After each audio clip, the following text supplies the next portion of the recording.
ನಮಸ್ಕಾರ. MMK TV Kannada ಡಿಜಿಟಲ್ಗೆ ಸ್ವಾಗತ. ನಾನು ಮೋಹನ್.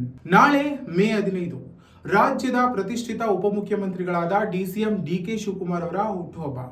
ಇವರ ಹುಟ್ಟುಹಬ್ಬವನ್ನು ಆಚರಿಸೋದಕ್ಕೆ ಅಭಿಮಾನಿಗಳು ಕಾತುರದಿಂದ ಕಾಯ್ತಿದ್ದಾರೆ. ಈ ಮಧ್ಯೆ ರಾಜಕೀಯ ಚರ್ಚೆಗಳು ಸಹ ಜಾಸ್ತಿನೇ ಆಗಿದೆ. ಡಿಸಿಎಂ ಡಿಕೆ ಶಿವಕುಮಾರ್ ಅವರೇ ಸ್ವತಃ ಯಾರು ಸಹ ಫ್ಲೆಕ್ಸ್ ಹಾಕ್ಸೋ ಹಾಗಿಲ್ಲ, ಹುಟ್ಟುಹಬ್ಬ ಆಚರಿಸೋ ಹಾಗಿಲ್ಲ ಅಂತ ಹೇಳ್ಕೊಂಡಿದ್ದಾರೆ. ಈ ಮಧ್ಯೆ ಡಿಸಿಎಂ ಡಿಕೆಶಿ ಸಿಎಂ ಆಗ್ತಾರೋ ಅನ್ನೋ ಪ್ರಶ್ನೆ ರಾಜಕೀಯ ವಲಯದಲ್ಲಿ ಜೋರಾಗೇ ಇದೆ. ಯಾಕೆ ಅಂದ್ರೆ ನಾಳೆ ಹೈಕಮಾಂಡ್ ಅವರ ಹುಟ್ಟುಹಬ್ಬಕ್ಕೆ ಹೊಸ ಸುದ್ದಿಯೊಂದನ್ನ ನೀಡುತ್ತೆ ಅನ್ನೋ ಕುತೂಹಲ ಎಲ್ಲರಲ್ಲಿ ಜಾಸ್ತಿ ಆಗಿದೆ. ಹಾಗಾದ್ರೆ ನಾಳೆ ಡಿಸಿಎಂ ಡಿಕೆ ಶಿವಕುಮಾರ್ ಅವರು ಸಿಎಂ ಆಗ್ತಾರಾ? ಹುಟ್ಟುಹಬ್ಬಕ್ಕೆ ಅವರಿಗೆ ಹೈಕಮಾಂಡ್ ಗಿಫ್ಟ್ ಕೊಡುತ್ತಾ ಅನ್ನೋ ಪ್ರಶ್ನೆ ಇದೀಗ ಎಲ್ಲರಲ್ಲೂ ಎದ್ದಿದೆ. ಅಭಿಮಾನಿಗಳಲ್ಲೂ ಈ ಒಂದು ಕುತೂಹಲ ಜಾಸ್ತಿನೇ ಆಗ್ತಾ ಇದೆ. ಮೊನ್ನೆ ಈ ಬಗ್ಗೆ ಎಐಸಿಸಿ ಅಧ್ಯಕ್ಷ ಮಲ್ಲಿಕಾರ್ಜುನ್ ಖರ್ಗೆ ಅವರು ಒಂದು ಸ್ಟೇಟ್ಮೆಂಟ್ ಅನ್ನ ಕೊಟ್ಟಿದ್ರು.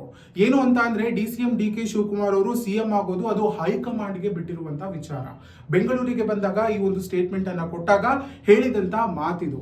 ಹಾಗಾದ್ರೆ ನಾಳೆ ಡಿಸಿಎಂ ಶಿವಕುಮಾರ್ ಅವರು ಸಿಎಂ ಆಗ್ತಾರೋ ಅನ್ನೋ ಪ್ರಶ್ನೆ ಇದೀಗ ರಾಜಕೀಯ ವಲಯದಲ್ಲಿ ದೊಡ್ಡ ಮಟ್ಟದಲ್ಲೇ ಚರ್ಚೆ ಆಗ್ತಾ ಇದೆ.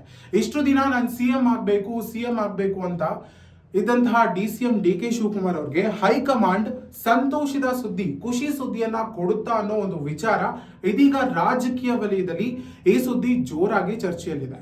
ನಾಳೆ ಡಿಸಿಎಂ ಡಿಕೆ ಶಿವಕುಮಾರ್ ಹುಟ್ಟುಹಬ್ಬ ಇರೋದ್ರಿಂದ ಹೈಕಮಾಂಡ್ ಯಾವ ರೀತಿಯಾದಂತಹ ನಿರ್ಧಾರಗಳನ್ನ ತೆಗೆದುಕೊಳ್ಳುತ್ತೆ, ರಾಜ್ಯದಲ್ಲಿ ಏನಾದ್ರೂ ಬದಲಾವಣೆ ಆಗುತ್ತಾ, ಸಿಎಂ ಪಟ್ಟ ಯಾರಿಗ್ ಹೋಗುತ್ತೆ, ಸಿಎಂ ಕುರ್ಚಿ ಇನ್ನಾದ್ರೂ ಬದಲಾವಣೆ ಆಗುತ್ತಾ, ಇವೆಲ್ಲ ವಿಚಾರಗಳನ್ನ ನಾಳೆ ಡಿಸಿಎಂ ಡಿಕೆ ಶಿವಕುಮಾರ್ ಅವರ ಹುಟ್ಟುಹಬ್ಬದಂದು ಏನಾದ್ರೂ ಅಪ್ಡೇಟ್ ಸಿಗುತ್ತಾ ಅನ್ನೋದ್ರ ಬಗ್ಗೆ ರಾಜ್ಯದ ಜನರ ಚಿತ್ತ ಈ ಕಡೆ ಇದೆ.